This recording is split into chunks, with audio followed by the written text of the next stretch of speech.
Dealing with the pilot light is essentially practicing suicide.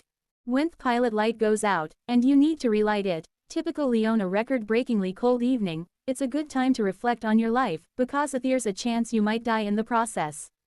Why wouldn't there be a chance? You know nothing about pilot lights, and knowing nothing about something can lead to fatal mistakes.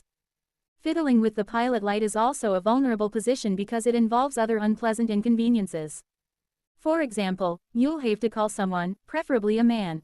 Here come the feminists, but listen, I'm not saying a woman can't handle a boiler.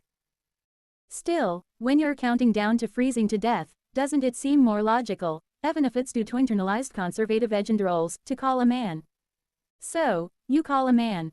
Which means there isn't a single flesh and blood man nearby, so you're either single, you've broken up, or you're in a long-distance relationship.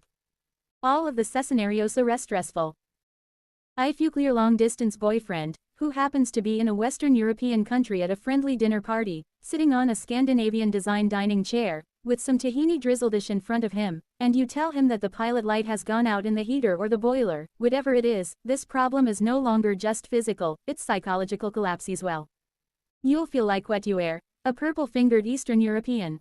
And no matter how helpful your boyfriend on the Scandinavian chair tries to be, despite having been raised to be emotionally detached as a child, the long-distance boiler fixing process is unpleasantly drawn out.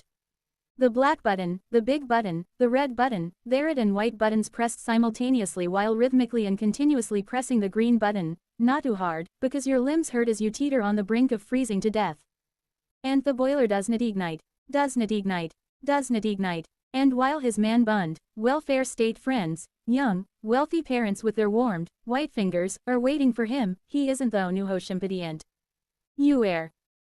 Soya snapatham, saying that none of this would have happened if he hadn't if you weren't in a long-distance relationship, because if this doesn't work, you can never count on him for anything, and you're always alone, and you have to solve everything by yourself, and now look, you are freezing to death because of him.